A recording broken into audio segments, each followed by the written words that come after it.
Okay, welcome back to another episode of 10 for 10 by TaylorMade Rides. Today we are talking about the Ford Edsel, arguably the car that almost killed Ford in the 50s and early 60s. And we're going to talk about the features that it had, grille design, engine options, color schemes, and different things that it came with. Now, if you have a vehicle that you would like to see, anywhere from the Nissan Altima, Ford Model T, Nissan 350Z, whatever it may be, comment below and I'll try and do a video just for you. Without further ado, we are going to get into it. And if you don't know what a Ford Edsel looks like, I'll throw a picture in right now so you can understand the power and beauty of this 50s era machine. Now, that brings us, fact number one is to the birth and marketing of the Ford Edsel. Ford launched this car in 1957 with a huge marketing push. Ford spent a massive $250 producing this car, touting it as the car of the future. Now, they went out and did they did television views on it, commercials on it. They brought it out to the public, and they overspent on trying to advertise for this car. They even aired a special national television to introduce the vehicle. Unfortunately, they didn't quite anticipate that the future was not quite ready for the Edsel. The car's quirky design and complicated features left many confused. It soon became the butt of many jokes. It's like saying you're bringing a gourmet meal to the party and then showing up with a soggy sandwich, right? Despite the hype, the Edsel was met with criticism. It didn't take long for its fate to be one of the biggest flops in automotive history. So, fact number two is our engine options. All right, we came with the powerful 361 cubic inch, producing a 303 horsepower, respectable for the 50s. We also had a 410, which is a 330 horsepower, and then a big 430 cubic inch 7-liter, producing a 345 horsepower. Now, this was back in 57, 58, 60, so this was respectable for the time. This would get you down the road. These engines were capable of delivering respectable power, especially for the car of the era. However, despite the strong engines, Ford's performance wasn't top tier. It had the power to move, but handling was another story. It handled like a boat. It was like driving a race car, but the handle of a bus, It was large, heavy, which made it less agile and harder to maneuver compared to its competitors. Now, beside me is a 54 Buick, and that one would handle approximately the same, but in the late 50s, things were starting to get a little bit better. Fact number three was its most arguably noticeable feature was the teardrop grille and some of its design aesthetics. The standout of the Edsel was its conventional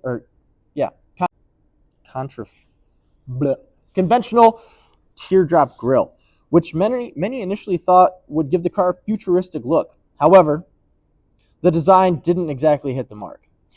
Ford intended to make the Edsel sleek and forward-thinking. The grille and overall design just didn't appeal to most customers. It was more boxy than sleek, in my opinion. It quickly became the focal point of jokes and criticism.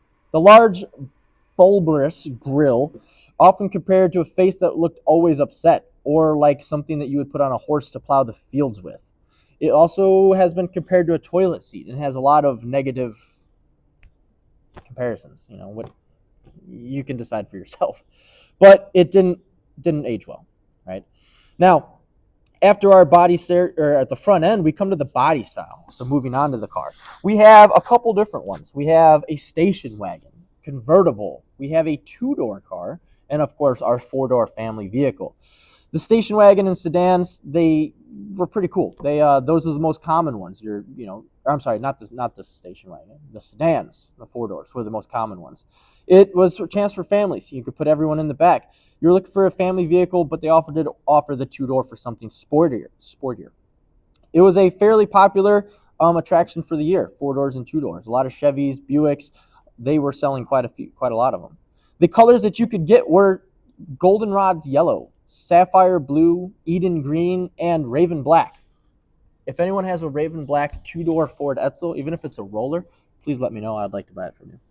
But Ford had kind of hit the mark, I think, with the paint colors. I really enjoyed the paint scheme, and the colors in the 50s were quite nice.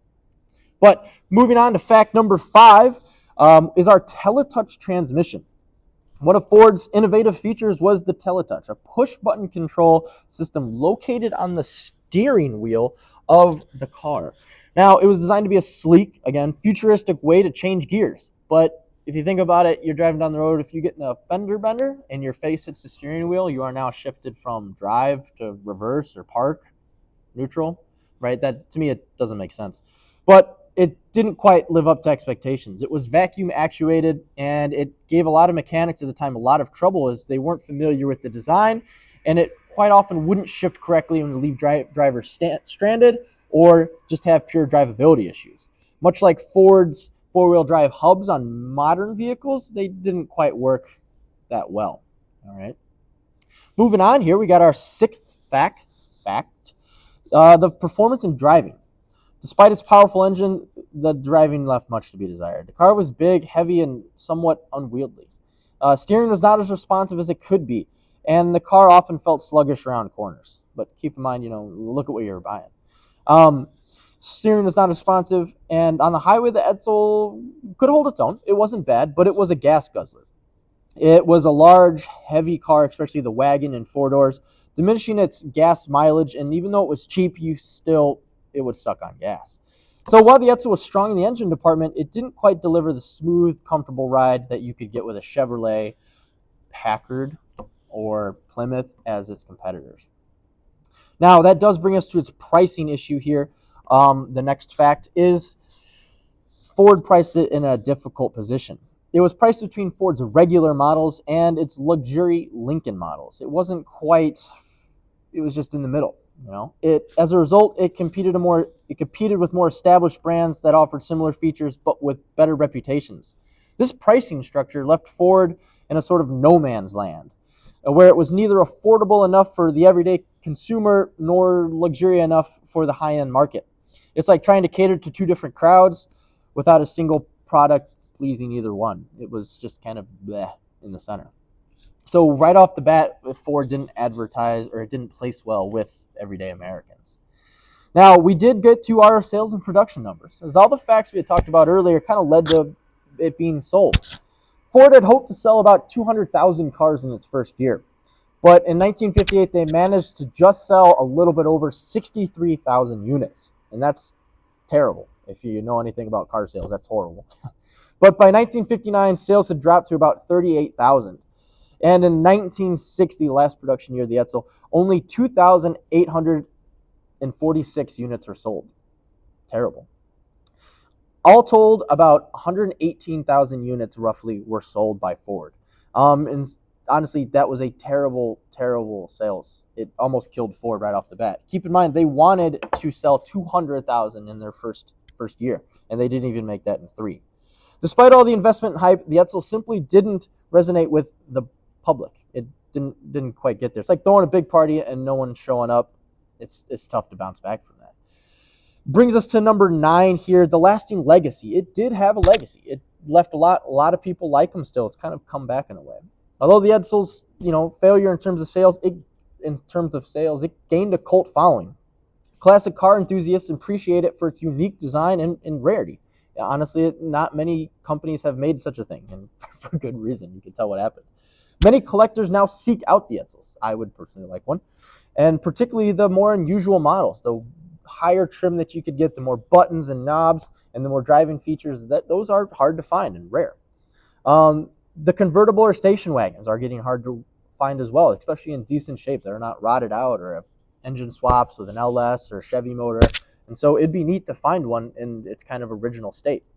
While the car was a financial flop for Ford, its distinctive look and technology helped it remain a memorable part of automotive history. It really is.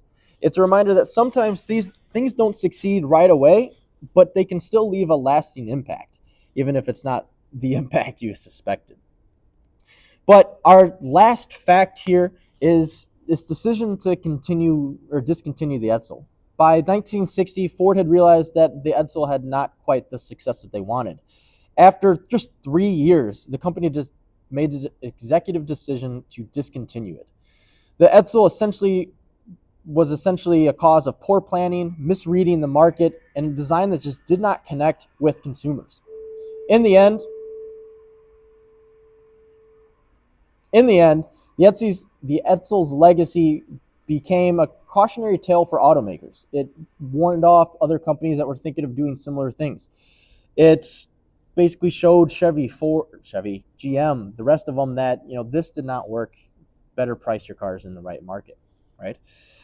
Its story still lingers as a reminder for ambition, mistakes, and the occasional car that didn't quite make it.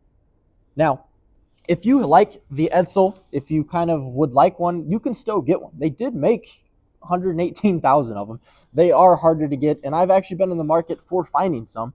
I would really like to put a 390 in it or a 410 and make a old school drag racer I could take to the track, but something that still is able to drive on the street.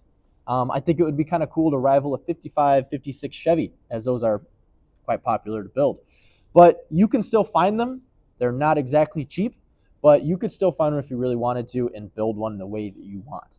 Keep in mind, these are our 10 facts in 10 minutes, roughly. If there's a vehicle that you would like to see, let me know. Comment below. Let me know what you thought of this and what you think of the Edsel. Is it something you would drive after knowing all these facts? Would you take one to bingo on Tuesday nights, or would you leave it in the garage? Thanks for watching. See you next time.